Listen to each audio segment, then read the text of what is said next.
and to an understanding of what sovereignty means for our country. This is one of the key and vital foundations of Russia's development and its existence in the future. We did not seek to abandon the dollar and do not seek to do so. The political and financial authorities of the United States or Europe do it themselves when they refuse to settle accounts in euros. The euro has not yet established itself as a world currency, and they are already restricting it with their own hands. This is nonsense. We are denied simply to use the dollar as an instrument of payment. Well, let it be. In my opinion, this is a terrible stupidity on the part of the U.S. financial authorities, because this dollar holds all the power of the United States today. They are cutting it off with their own hands. It would seem to me that whatever was going on, the dollar is like a sacred cow, it could not be touched. With their own hands they cut the horns off this cow, they don't wash its udder, and on the contrary, they exploit it for nothing. What is this? It's their own fault. As for what we saw at the opening of the Olympics, I honestly didn't even watch it at first. Then I was told that something was going on, and I watched it. I don't know what the organizers were counting on, why they did it, why the IOC missed it. It was certainly offensive to millions of believers, Christians. Why is it necessary to offend anyone? Our cooperation and friendship with China is not against anyone. Our relations with China are not directed against third countries, including the United States. Our relations with China are aimed at creating conditions for the development of our countries and creating the necessary conditions for the security of our peoples. Russia is not uniting with anyone against anyone. This seems all the more unrealistic with regard to China, with which we have achieved, as I have already said, an unprecedentedly high level of mutual trust, cooperation, and friendship. Of course, we are on China's side. Firstly, because of what I said above. We do not believe that China is pursuing an aggressive policy in the region. A lot of things revolve around Taiwan. Everybody formally recognizes Taiwan is part of China. But what's the reality? In practice, they act in a completely different direction, provoking the situation in the direction of aggravation. Why? Isn't it for the same reason they provoked the Ukrainian crisis? To create a crisis in Asia, and then to say to everyone else, guys, come closer to me, because you can't do it without me. Maybe that kind of logic works there in Asia too. So we do support China, and because we think it has an absolutely balanced policy. Besides, it is our ally. The U.S. conducted endless exercises there. Eventually, China and we also began to conduct drills. But these exercises are not a threat to anyone. They aim to ensure our security. We believe that this is the right tool to stabilize the situation not only in Asia, but in the whole world. The ball is in the United States court, because we have not damaged relations with them. We have not imposed any restrictions or sanctions against them. We do not contribute to any armed conflict in the territories close to them. We have never endeavored to do so, and in practice have never, I would like to emphasize, allowed ourselves to do so. It is not clear why the United States allows itself to do so. I hope that they too will eventually come to realize that it is better not to do this if we do not want any global conflicts. As for the situation in East Asia as a whole, is China creating blocks there? It is the United States creating a block. One block, second, third. Now NATO is formally getting involved there. Nothing good happens when closed military political blocs are created under the explicit leadership of one major country.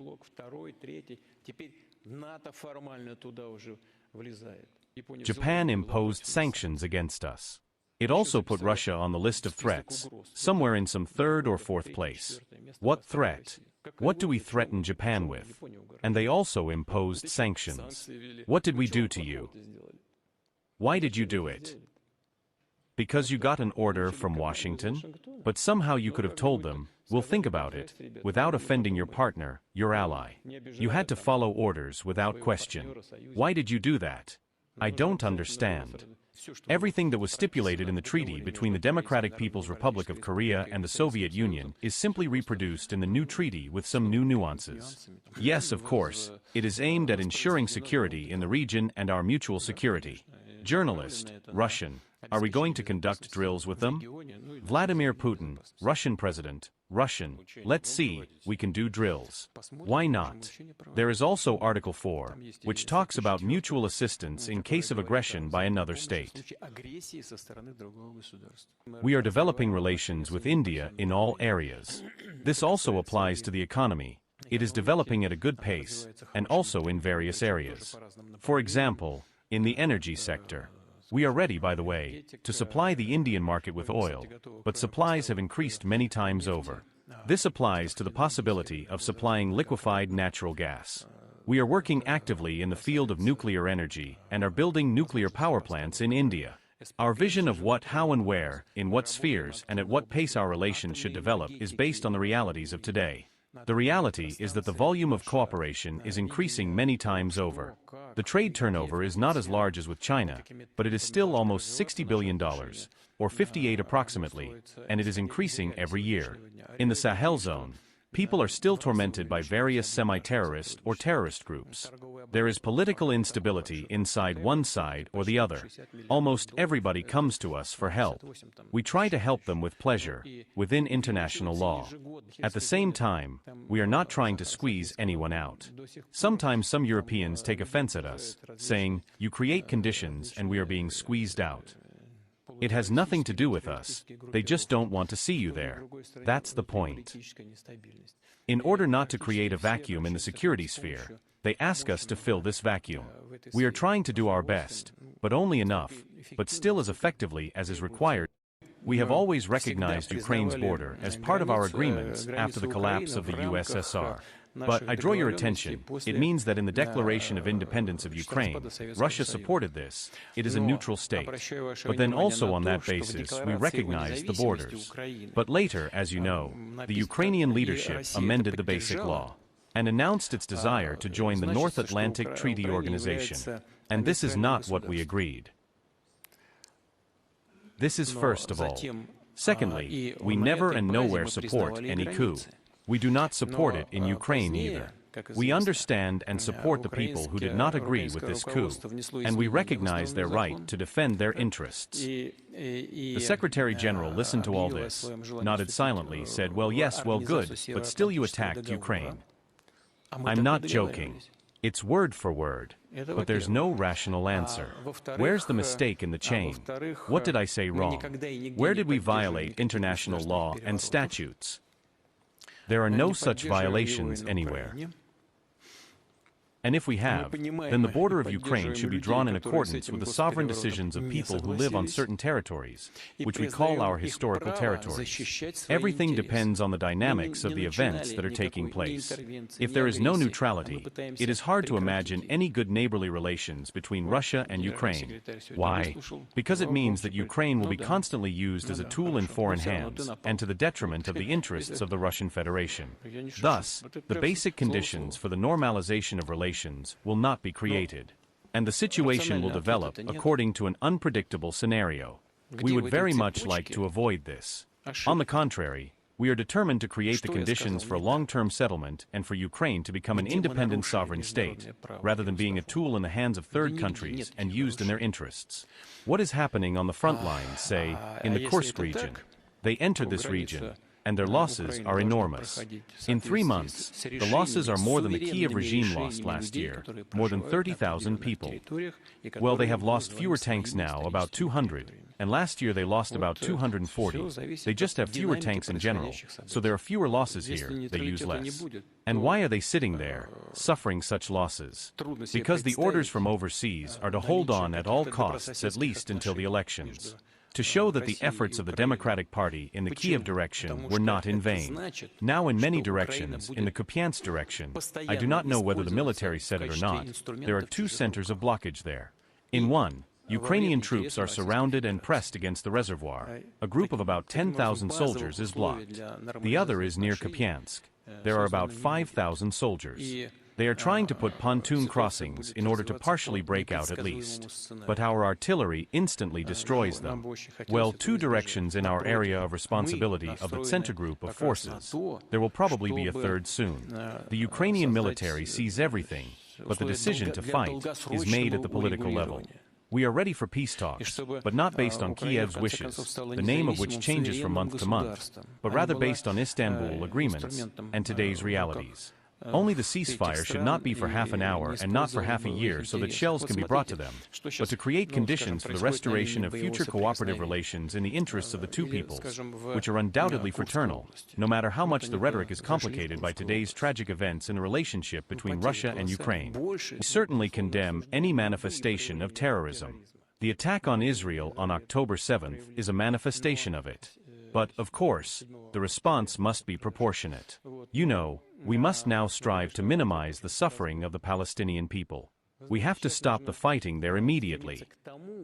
Sure that both Israel and Palestine, in this case Hamas, agree on this. We have to look for ways to find mutually acceptable solutions. Are there any? A question: is it possible? I believe that yes, it is possible, as strange as it may seem. We even have our own thoughts on this. We are even trying to talk to all the participants in this conflict, trying to find what might be acceptable to all. And on the whole, there may be light at the end of the tunnel.